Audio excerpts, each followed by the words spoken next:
Good afternoon, and welcome to the 4th Annual Enid Mark Lecture in Contemporary Book Arts and Poetry in honor of artist, writer, and fine book publisher Enid Mark, Smith College Class of 1954. The Smith College libraries hold many of Enid Mark's books, which you can explore in special collections. We're delighted to have Eugene Mark, Enid Mark's husband, and their son, Peter Mark, here with us today in the front row. Thank you for being here.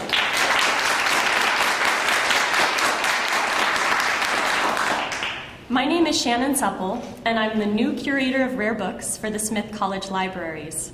This is my first opportunity to greet many of you and also to share news that Ruth Mortimer's name will remain with us as we officially become the Mortimer Rare Book Collection instead of room. Our speaker today, John Bidwell. Yes, thank you. We're very excited about that. Ruth is very important to us. Our speaker today, John Bidwell, is the Astor Curator and Department Head of Printed Books and Bindings at the Morgan Library and Museum in New York City. He has previously worked at Princeton University, UCLA's William Andrews Clark Memorial Library, a library dear to my heart because I had previously worked there as well, the Rochester Institute of Technology, and closer to us, Williams College and the Harvard Divinity School. He received his doctorate in English from Oxford University and his master's in library science, as well as his bachelor's in European history from Columbia University. John is fantastically prolific and a noted scholar on the histories of papermaking, printing, and the making of books in general. In 2015, he curated an important exhibition on Matisse at the Morgan Library titled Graphic Passion, Matisse and the Book Arts, which is also available as a book published by the Morgan and Penn State University Press.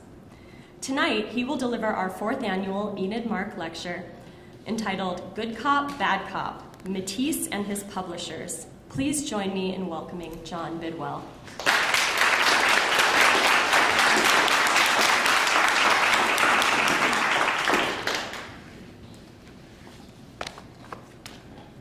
Thank you, Shannon.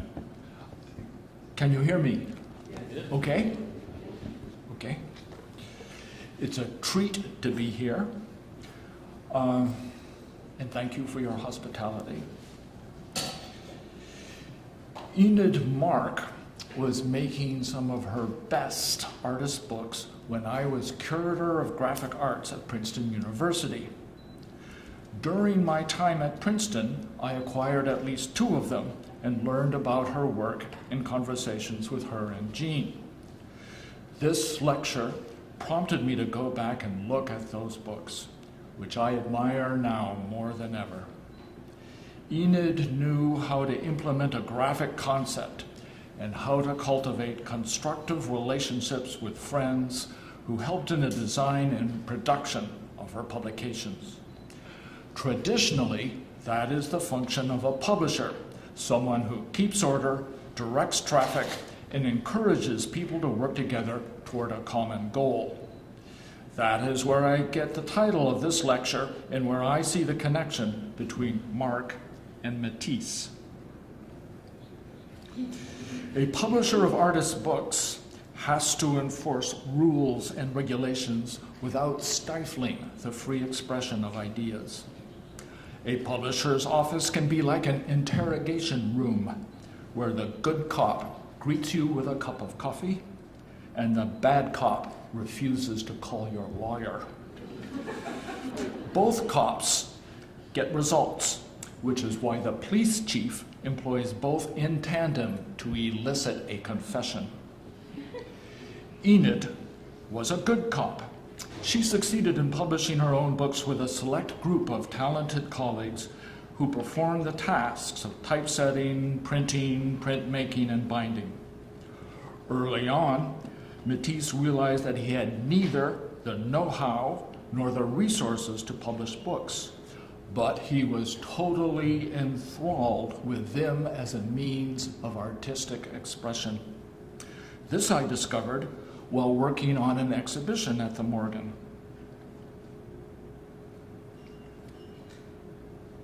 Let's go in the right direction here. Between 1912 and 1957, he was engaged in nearly 50 publication projects. Some contain only a single illustration. Others occupied his attention for weeks and months while he drew preliminary studies, constructed a typographical framework, and supervised the production process.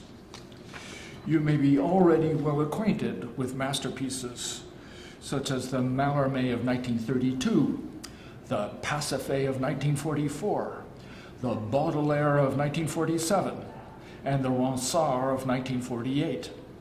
The Mallarmé and the Ronsard were published by Albert Schira, who is rightly proud of his managerial accomplishments. He hired a photographer to take pictures of the great man, putting the finishing touches on Ronsard, an expensive and exasperating book, which had to be reprinted several times to obtain the desired quality of typography and presswork. You would never guess the grief he inflicted on Schira to see him here admiring a proof sheet in the company of a contented entourage, smiles all around. This is an obviously staged publicity shot, but there is an element of truth in this printing shop group portrait. Matisse relished his friendships with authors and members of the book trade. They helped to form his taste in literature and encouraged him to explore illustration possibilities. He frequently turned to his pen pal and confidant, André Rouvert, for advice on textual questions, artistic techniques, and business arrangements. The charcoal drawing he furnished for this frontispiece could be considered the first of his illustration projects. His first independent bookmaking venture was a disaster. At his own expense, he printed 1,000 copies of Cinquante Dessins, each with a signed frontispiece etching, and 50 photogravure reproductions on handmade paper. He printed way too many and priced them way too high, although the quality of the printing is indisputable.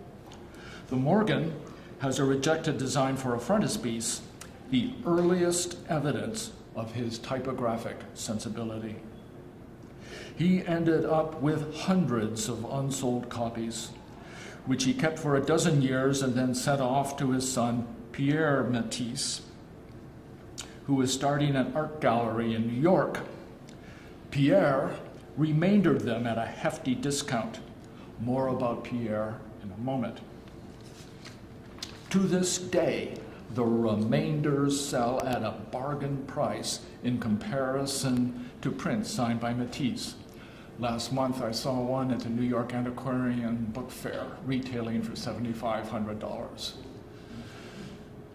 After that sobering experience, Matisse made sure that he had a publisher to pay the bills and sell the books. Sometimes, one publisher would come to him with an offer, which he would decline, but if he liked the concept, he would then find another publisher who could implement it properly. I will describe his dealings with publishers by taking two examples. Ulysses, published by George Macy in 1935, and Jazz, published by Thériault in 1947. Here they are. Macy on the left, in a drawing by Norman Rockwell. Thériault on the right, in a photograph by Cartier-Bresson. Care to guess which one is the bad cop?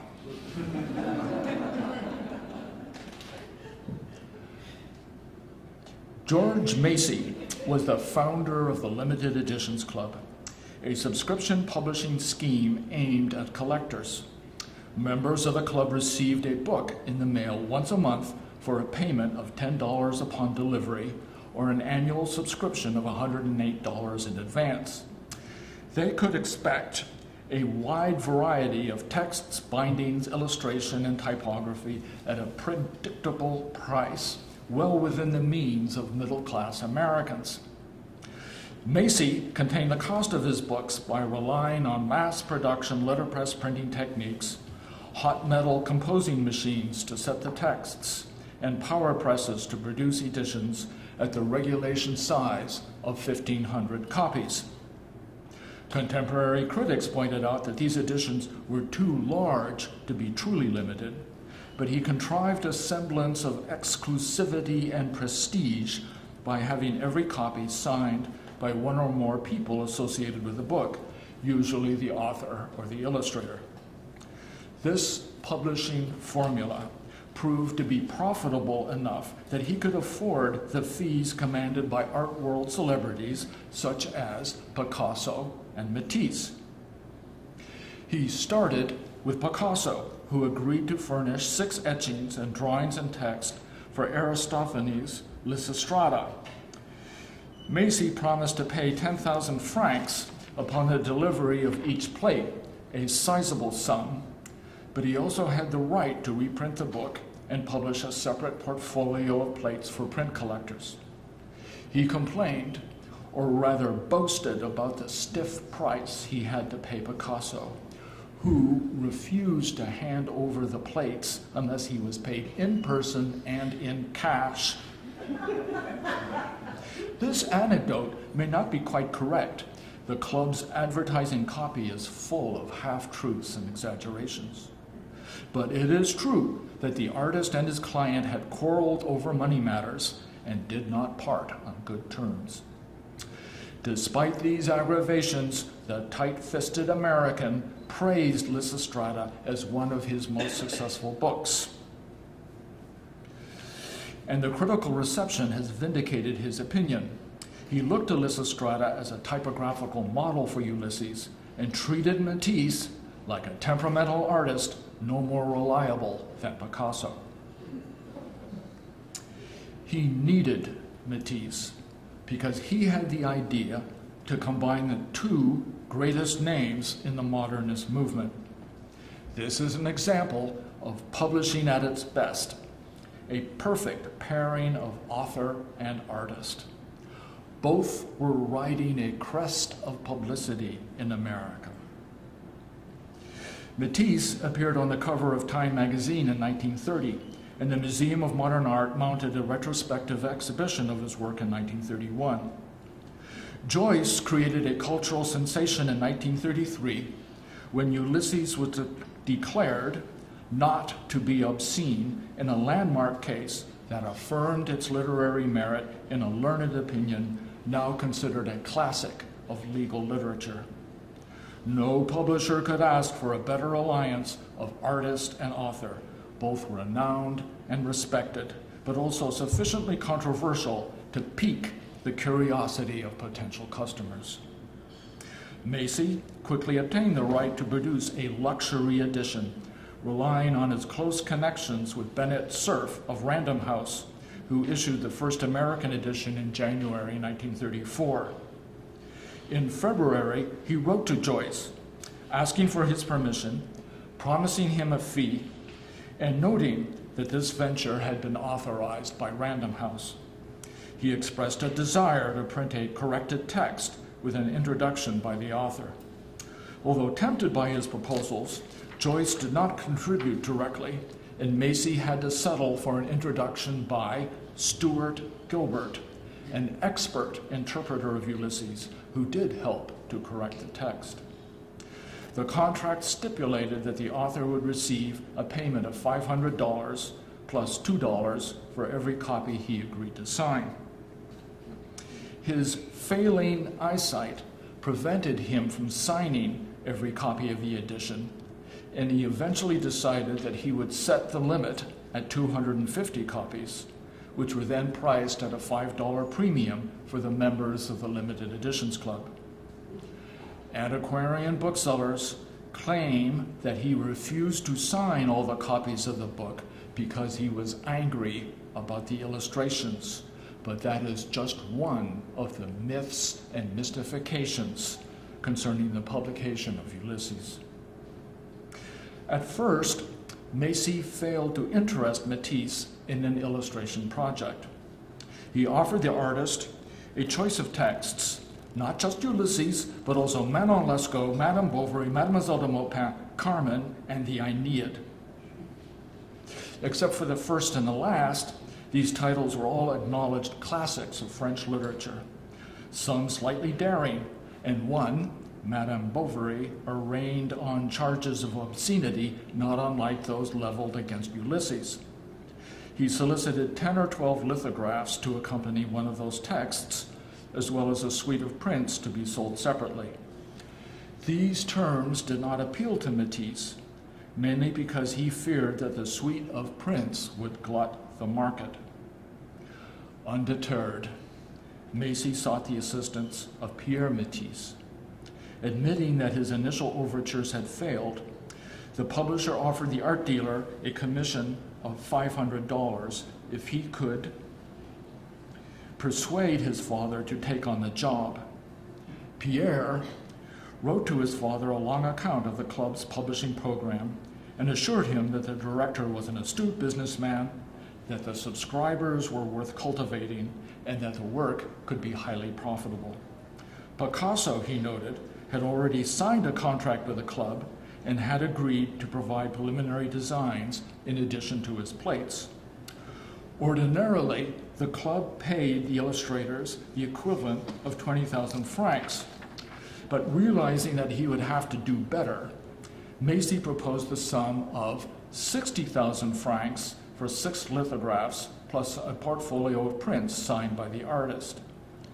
Pierre correctly stated that Macy would be paying handsomely for Matisse's services, approximately $3,900 at that time, a sizable amount in comparison to his usual illustration expenditures, ranging from $500 to $1,500 a volume. Macy was so overcome by his own munificence that he would later tell the art historian Alfred Baer that he had offered $5,000. To put the real price in context, just a month later, Pierre would sell his father's painting, Odalisque with Magnolia, to the movie star Miriam Hopkins for the equivalent of 55,000 francs. One illustration project, therefore, was equal to one major painting. As to a suitable text, Pierre urged his father to consider the attractions of Ulysses, a serious work of literature formerly banned in the United States because some passages had been thought to be pornographic. He predicted that the American editions would now sell in the hundreds of thousands. All the literary types, the snobs, the people who are worth knowing and those who aren't will buy it. I thought that if the text does not put you off, it would be a perfect prospect for illustrations. These arguments were convincing. The artist changed his mind and signed a contract similar to the Lysistrata agreement. He agreed to provide an unspecified number of drawings to be reproduced in text, either as wood engravings or photomechanical illustrations, as well as 6 lithographs, for which he would expect 10,000 francs each upon delivery. He allowed Macy to publish a separate portfolio of the lithographic prints, which he would sign in addition to signing every copy of the book. In turn, he could expect the stones to be canceled after they were printed, and that the extra drawings would be returned to him after they were copied. Here he is, 2 months later, hard at work on the lithograph illustrations he promised Macy. His son warned him that the lithographs would be difficult and begged him to reconsider his choice of technique, but he forged ahead, hoping to inure my hand and spirit to the stone. Just as Pierre had feared, the stones turned out badly. One he dismissed out of hand, one he had not yet seen, and one proved so dark that he went back and reworked it with acid and aburin to bring out the highlights and insert contour lines in white. He blamed the idiot lithographer for allowing him to work with unpredictable materials and for wasting his time. The 6 weeks he had spent on this job seemed like 6 months because of the delay. Finally, in frustration, he abandoned the lithographs and decided to make soft ground etchings instead. Apparently, he never consulted the publisher about this change of plan, which would later become an excuse for breaking a contract already violated by the other party. Making the best of a bad lot, Macy's publicity noted that the etchings were highly reminiscent of the texture of a lithograph. Matisse also had some difficulty in choosing the illustration subjects for this large and complex book. Macy sent him a French translation of Ulysses, which left him in a complete fog, according to a friend who had coached him in the intricacies of the text. With her help and a commentary volume, he learned that Joyce had created a parallel narrative ostensibly relating incidents in the lives of Dublin residents during a single day in 1904, but also subtly linking these events with the heroic deeds of Odysseus during his voyage home from Troy. He knew that Joyce had drawn up a schematic text explaining the connections between the chapters in the novel and the corresponding Homeric episodes, and that a copy was or had been in the hands of the French translators. Joyce gave him permission to see it. On that basis, he developed a plan for his illustrations, whereby he would select 6 subjects from the Odyssey and only occasionally allude to the action of the novel. He expected the reader to understand the Homeric parallels, which were succinctly explained in Stuart Gilbert's introduction to Macy's edition. Some Joycean ingredients can be detected in his designs. His Nausicaa drawings indicate some acquaintance with the voyeuristic seaside encounter of Leopold Bloom with Gertie MacDowell. He knew that the Circe chapter took place in a Dublin brothel, scène de maison publique. An evening out on the town supplied an idea suitable for that setting. While he was in Paris, he attended a music hall performance at the Concert Mayol, which had just begun to present nude showgirl spectacles on the model of the Folies Bergère. One act featured a woman acrobat who descended a staircase on her hands, an image clearly rendered in one of his preliminary drawings and still perceptible in the central figure of the Circe composition. Here, you can easily follow his train of thought from the Ulysses text to the finished product. But this is an exception. The Homeric subtext dominates the design of the other plates. Joyce entirely approved of this approach. They tried to talk about it in person, but were obliged to schedule a telephone call, which Joyce awaited with apprehension. "Oh Lord, the one day I feel so shivery shaky." Their conversation appears to have been cordial and productive, and Joyce's literary agent informed the publisher that his client is in agreement with Mr. Matisse and has full confidence in his plan with the illustration and design of the book.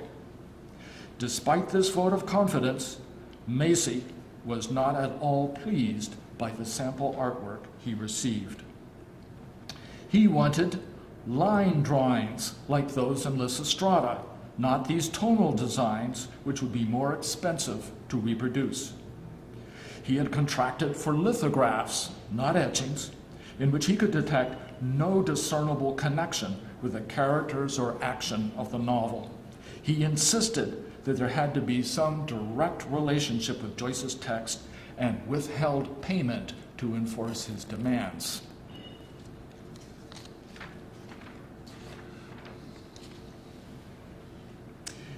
In rejoinder, Matisse named Joyce's characters Gertie McDowell and Leopold Bloom as Odysseus, and reminded Macy that he had secured the approval of the author. But that did not satisfy the peevish publisher, who finally lost patience with Matisse and hired another artist to take over the illustrations. The last-minute substitute was an up-and-coming painter and printmaker named Louis C. Daniel, who had just been awarded a fellowship at the MacDowell Colony. More malleable than Matisse, Daniel did a quick study of Ulysses and prepared representational drawings of key incidents in every chapter.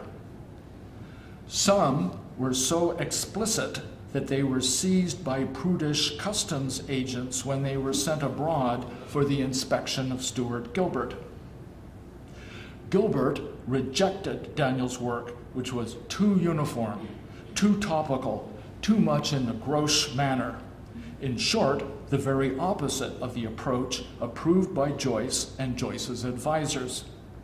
Like it or not, Macy had to persevere with his original plans and try to justify them to his subscribers. If you do not like modern art, he warned them, you will not like these illustrations. In this regard, the 20 preliminary studies can be seen as a palliative to the subscribers. It is not clear when or how the decision was made to insert reproductions of studies before each of the plates, nor does there seem to be any discussion as to the purpose they should serve. There was some debate about printing them in sanguine, like Lysistrata, an idea stoutly resisted by the artist, who prescribed that they should not be reduced and should not appear on facing pages. Macy, or a member of his production staff, forgot about the dense gray-level gradations in the drawings and drew up RFP specifications calling for line illustrations. When the printer asked for the zinc blocks, Macy realized that he would have to print them by a tonal process and bind them in plates like the 6 etchings. He asked for a quote from the Dunewald Printing Corporation, which initially offered to print some by offset, some by gravure, each with its advantages and disadvantages. Gravure hasn't the detail and tone value, Dunewald opined, but it has far more contrast and punch. Such awful artwork as Matisse and Picasso draw requires something. Eventually, the decision was made to print them by gravure on blue and yellow paper and to present them as preparatory designs that would help to explain the imagery in the etchings. Both parties were counting on them to compensate for a project that had gone seriously awry. Increasingly frustrated by payment problems, Matisse was ready to ask an American lawyer when he would be able to repossess the original artwork for an exhibition in London. Meanwhile, Macy decided that he did not like the plates at all, that his subscribers would not detect in them any relation to James Joyce's book, and that he would have to rely on studies in hopes that they would be more attractive. Every party had a reason to be dissatisfied with this book. Matisse eventually disavowed it because he objected to the way it had been designed and printed. At first, he believed that he would be making typographical decisions in consultation with the publisher and hoped that the book could be printed in Paris. He knew that he would have to balance the weight of his illustrations with the text type of the book, an important first step in the planning process. While proofing his etchings at the shop of Roger Lacourière, he started to construct a maquette, a mock-up of the book comprising a specimen of the text along with the plates and photographs of the drawings. He sent the maquette to Macy, who rejected it out of hand because it would make the book too large and expensive for his taste. Macy made it clear that he was in charge and did not want to hear any more design ideas from the artist. While we want to make a book which will please him, he is certainly not to consider himself the designer of the text. Macy made all the design decisions himself and took the credit for them in the colophon. He succeeded in designing Lysistrata with no perceptible interference from Picasso, and doubtlessly did not expect such attention to typographical detail on the part of Matisse. Cost control was paramount consideration because of the artist's fees, the payment to Louis C. Daniel, and other unforeseen expenses. The Yale University Press submitted a quote of nearly $5,000 to print the letterpress portion of the book.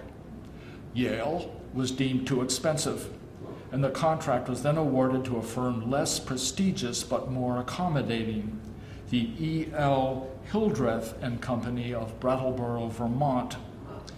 The Hildreth printers estimated their price to be just over $2,000 and ultimately billed Macy for that amount despite a large number of last-minute alterations. They followed his instructions to the letter and even had some inspired ideas of their own.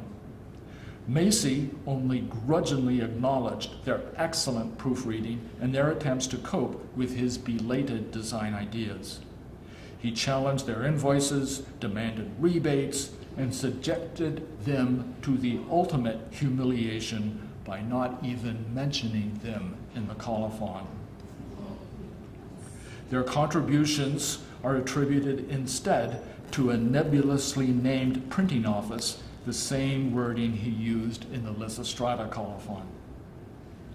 Matisse wanted his plain and classical illustrations to be complemented by typography in the classical French tradition. But Macy had quite a different design in mind. He began with a large size of monotype bell ornamented with hand-lettered chapter openings and running heads and folios in red. That layout would have produced a book of around 440 pages, more than Macy felt that he could afford. Instead, he decided on a utilitarian two-column format in Scotch Roman embellished with an unconventional, highly modern round-hand script in the chapter headings and the running heads. Before deciding on the script, he experimented with Greek-type headings, perhaps thinking that he too would make some Homeric parallels. But then he thought better of that typographical solecism. The so-called modern script was bad enough. It violated Matisse's wishes and caused distressing delays to the printers, who had to wait for the zinc block lettering to be delivered and had to fit it on a single line instead of a 4-line indented space as originally intended. Whoever did the lettering also had to contend with the placement of the headings by lopping off the descenders, the tail of the Y, and the portions of other letters extending beneath the baseline. Perhaps Macy thought these truncated letters would also attest to his modernist typographical bravado. For the binding, Macy commissioned from Leroy H. Appleton a gilt-stamped cover design with a globe and clock symbolizing the hours of the day recounted in Ulysses. The globe contains the Nausicaa illustration, somewhat redrawn to make it more palatable to his clientele. Here, too, he was following a precedent set by Lysistrata, which displays a binding, on the binding, a Picasso drawing adapted by Appleton.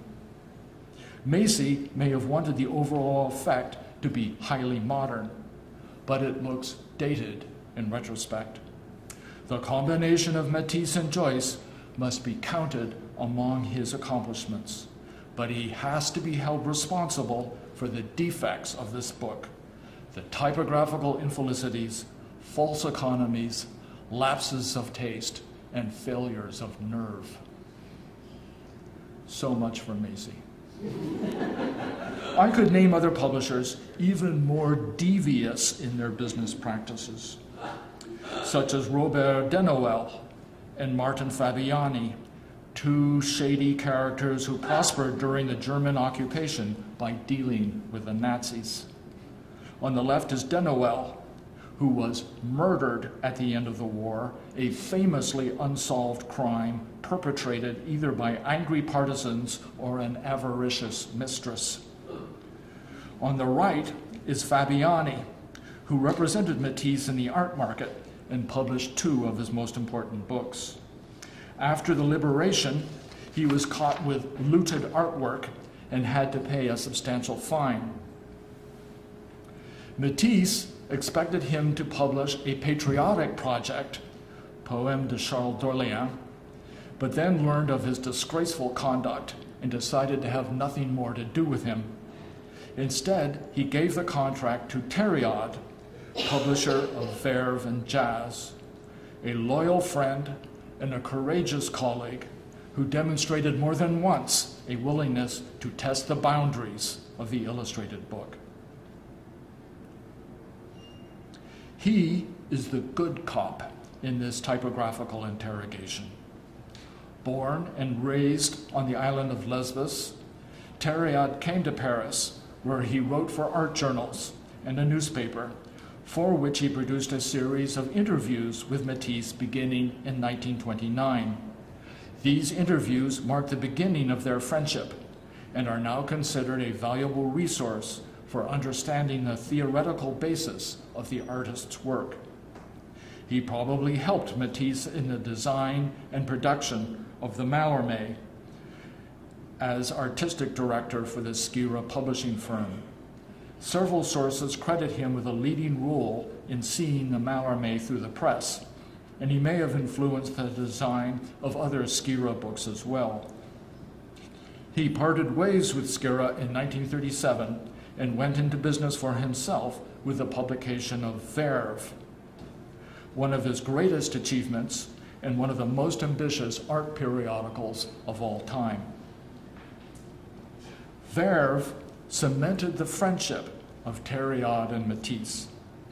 The artist designed 6 covers for Verve using his brilliantly colored paper cutouts, the famous papier découpé that would later be epitomized by Jazz. Right from the beginning, he was thinking how to ensure the purity and intensity of his colors, and even went so far as to construct his collage out of papers he found in specimen books of printers' ink manufacturers. It is hard to think of a better example of his direct involvement in the printing process.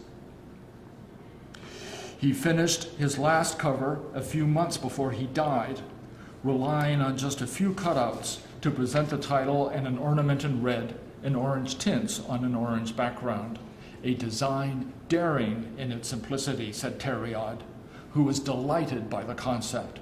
Hot on hot, light on light, I am truly overwhelmed by it and pleased to have such a lovely thing to put on show.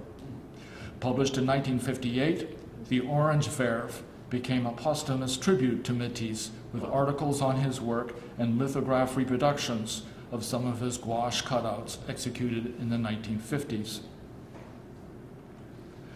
The Lettre Portugaise was his first book with Thériault, an idea first broached by another publisher, but he preferred to work with someone he knew and trusted.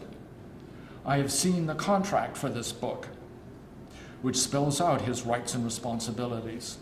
The publisher would cover the costs of the edition, and the artist would retain control of design and production.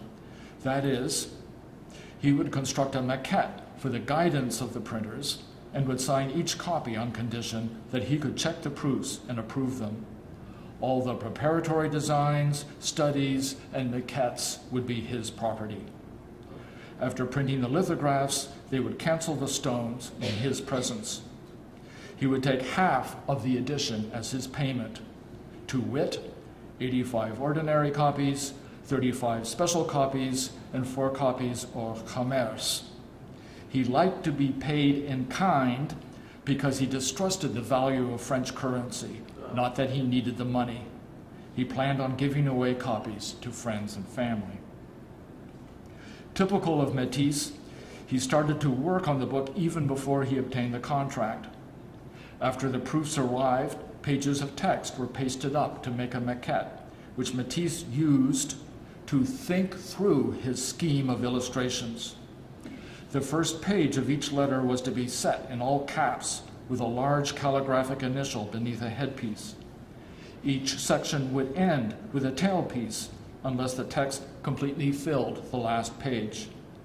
Each headpiece would introduce an ornamental theme for the subsequent text pages of that section: pine cones, pomegranates, peaches, hyacinths, and blooming pomegranates. He opted for the barest minimum of margin, allowing the ornaments and initials to reach the edge of the page, a concept similar to the Mallarmé layout, although here he was dealing with solid blocks of prose. The weight of the page is much heavier, but not oppressive, because of the generous size of type and the profusion of ornament. Only a few pages contain straight text, unadorned by color lithographs, and most of those are facing full-page portraits. I mention these typographic details to show his hands-on approach to book design and explain why he was frustrated by Ulysses. George Macy was the opposite of Thériault, who encouraged the artist to experiment with layout, type, and binding. The best example of this permissive relationship is jazz. In any discussion of Matisse, jazz is the elephant in the room. His most daring and successful illustrated book, an achievement that calls for an entire lecture on its own. The text has been read as a fundamental statement of artistic principles, and the plates have been viewed as a culmination of a lifetime devoted to the study of color. Acclaimed by critics, coveted by collectors, it is the most illustrious of Matisse's illustrated books, although his designs are not really illustrations, but rather independent works of art linked by common themes and a consistent style. Its exuberant and playful imagery has inspired a multitude of interpretations, which I will forego here to concentrate on the publication process. Like other publishers, Thériault supervised production and paid the bills. But he saw something special in this book and invested an exceptional amount of effort in persuading Matisse to persevere despite technical difficulties and the distractions of the war. The grateful artist recognized his contributions and sought to acknowledge them in his text, which ends with a tribute to Thériault. As early as 1940, Thériault was urging Matisse to make a book out of colored paper cutouts, the operating principle of jazz. He knew about the artist's experiments with color and repeatedly inquired about the possibility of publishing the results either in verve or a large format book containing an essay on the subject. Some of his letters were accompanied with tempting gifts of luxuries, such as 2 tins of foie gras, since you are not on a diet. These gifts worried Matisse, who thought he had better pay for them because he had no intention of accepting the proposals of the publisher. Tactful as always, Thériault backed off and claimed that he was no longer thinking about the book, which was not true, but helped to keep open the lines of communication. Verve was the vehicle for staying in touch with Matisse. In June 1943, the artist called a meeting to discuss a cover design for the special issue concerning color. Thériault and his assistant, Angèle Lamotte, adroitly steered the conversation around to the topic of the book, which prompted him to show them 2 of his most recent gouache cutouts, The Clown and Toboggan, both preliminary studies for the scenery in a ballet production. They saw a promising beginning in those designs and convinced him to proceed on that basis. The Clown and Toboggan are the first and last plates in jazz. Now you know the origin of that peculiar shape on the lower left of Toboggan. Thériault promised to seek out the best possible printing method, or perhaps a combination of printing methods. He signed a receipt for 2 cutouts he would use for his experiments, Pierrot's Funeral and The Nightmare of the White Elephant. At first he tried to print the plates like the photogravures in Verve. Then he tried wood engravings, which were much better at rendering saturated colors. This approach proved to be unsatisfactory because the oil-based inks it required did not match the colors in the gouache. Thériault knew that this would be a problem and proposed to deal with it by using the gouache colors as printing inks. A logical idea, but he had to abandon it after learning that they were water-based pigments and could not be applied on rubber rollers. His experiments with zinc cuts and lino cuts failed for similar reasons. These setbacks were exasperating. Disenchanted with four-color printing, Matisse told Thériault that he was ready to cancel the concerning color issue of Verve and had serious doubts about the book, a commitment he had undertaken in a moment of weakness. I did not foresee the consequences. Later, he complained that the effort of making the cutouts had strained his eyesight so severely that he had taken to wearing heavily tinted sunglasses. Thériault appeased him as best he could and never once betrayed any lack of confidence in the project. But it took a toll on the health of Angèle Lamotte, who fell sick and died before it could be completed. She struggled with the color printing program while recuperating from the first onslaught of her illness. Thériault noticed 2 spots on the surface of Pierrot's funeral and thought that they were traces of her tears. What a passion for jazz, and in her condition. Pochoir was one of the reproduction methods they rejected. They understood the capabilities of this stencil process and knew that it had been used for book illustration as well as facsimiles of artwork. They had decided against it because the prints were too fragile and could not be folded in book form, but then concluded that it would be their best option for making prints with the water-based pigments. True, it was not an original printmaking process and did not convey the purity of his cutouts, but at least the colors were correct, and that was the main purpose of the work.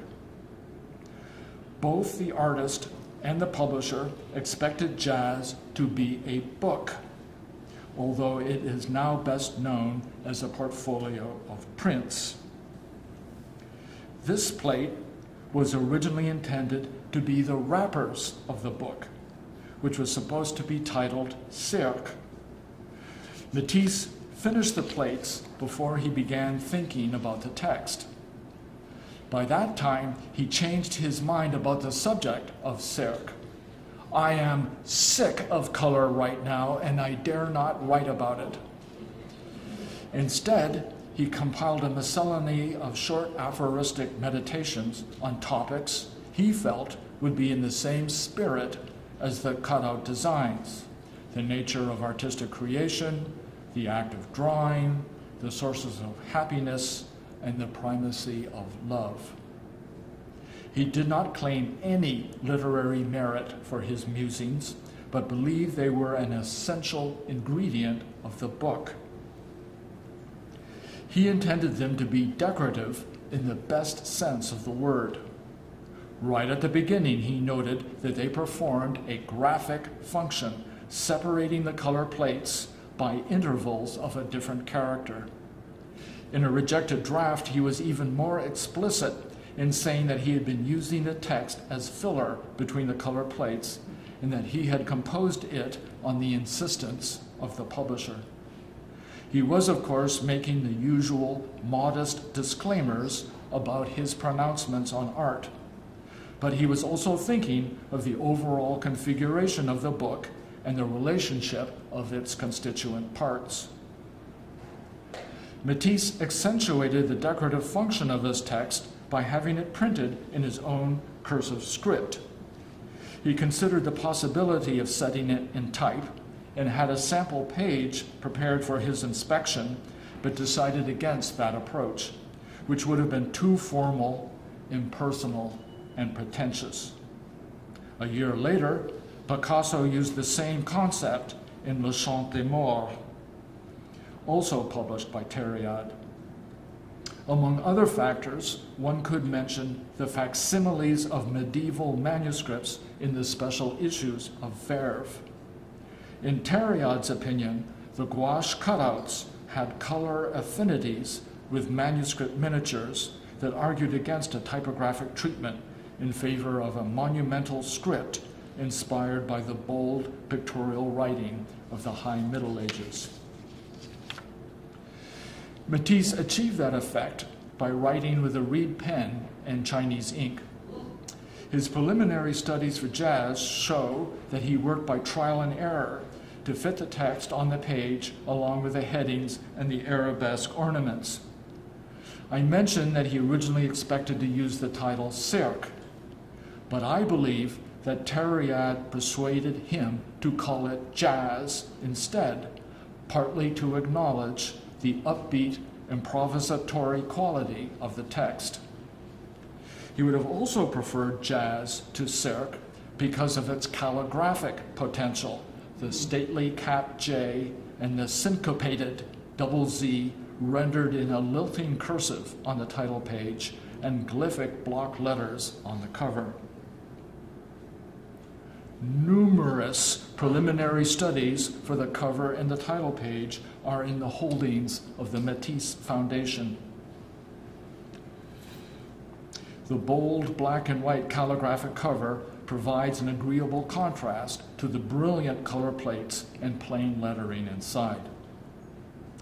Although he had reservations about the pochoir, he was delighted by the success of jazz and proudly noted the astonishment caused by this revolutionary development in his work when he was well into his 70s. Some reviewers lost count and cited the age of the grand old man as 80, 81, or even 82. He fully understood what Thériault had done to make it possible. In the course of his career, he worked with nearly 40 different publishing firms, large and small, some more congenial than others. Thériault came the closest to gaining the trust of the artist, who never let down his guard when signing a contract or settling an account. Even Thériault sometimes fell under suspicion. Although he is not disagreeable, Matisse remarked, he is just the same a publisher. You never know what this son of Ulysses is holding behind his back. Nonetheless, they became fast friends toward the end, while they were living within easy driving distance of one another, Matisse in Nice and Thériault in a picturesque seaside villa down the coast. The artist frequently visited the villa, where a wheelchair was always waiting for him in case he wanted to make a tour of the garden. Henri Cartier-Bresson took pictures of him in the garden and one of him indoors, which appears in The Decisive Moment, another Thériault publication worth noting here because Matisse designed the cover and the dust jacket. Matisse decorated the dining room of the villa with a stained glass window and a tree design on white ceramic tiles graced with a dedicatory inscription dated in 1952. Cartier-Bresson photographed that too, along with a portrait of the smiling host in a characteristic pose, pouring out glasses of champagne. I'll stop here with this picture of the publisher doing what he does best, living the good life, entertaining guests, and cultivating a friendship with an artist who trusted him to implement ideas that would revolutionize the world of illustrated books. Thank you.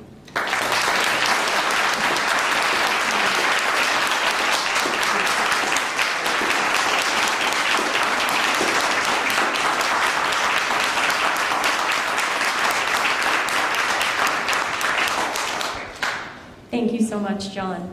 Before we move to a question and answer session, I want to invite Eugene Mark to come up to bestow on John the Enid Mark Lecture medal that we're going to give to John. We're excited. John, it was a pleasure to hear you. And let me say that Enid and I took a course in Ulysses from a University of Pennsylvania professor at the library in Philadelphia on an evening. And we had about 15 people in the course. And we had, it was too bad that we didn't have access to your lecture at the time. At any rate, it's a pleasure to give you this little medallion as a memento. Thank you so much, Gene. And I hope you This enjoy is it. marvelous. Certainly. It is beautiful.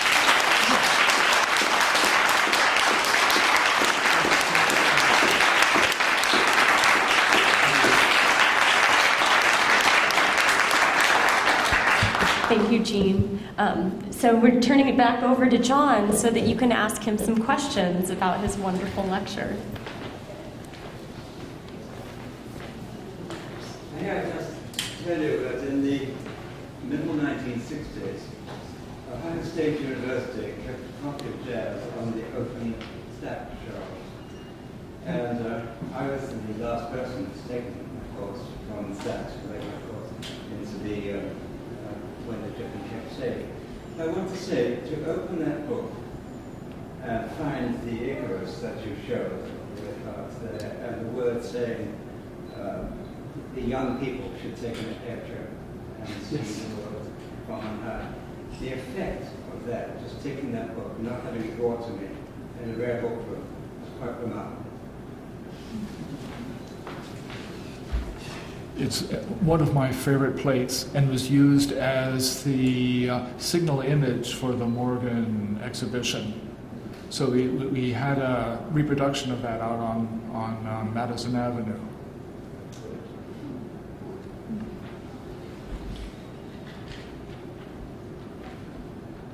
This might.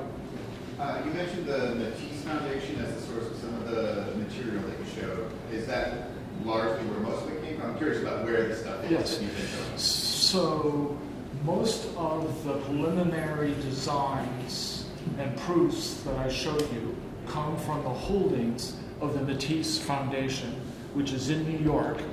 It is basically Pierre Matisse's collection of his father's work.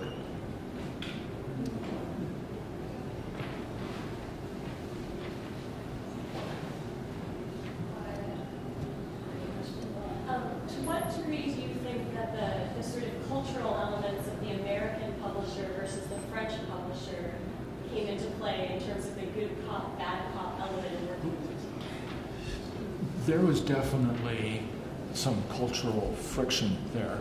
And one thing I didn't mention is that at the time of doing Ulysses, Matisse had been working with the notorious, irascible Dr. Barnes of Philadelphia, the founder of the Barnes Foundation. So Matisse almost had a heart attack on the driveway of Dr. Barnes. So that formed some of his opinions about hard-charging Americans. He once referred to Macy as drôle de pistolet, which I translated as loose cannon.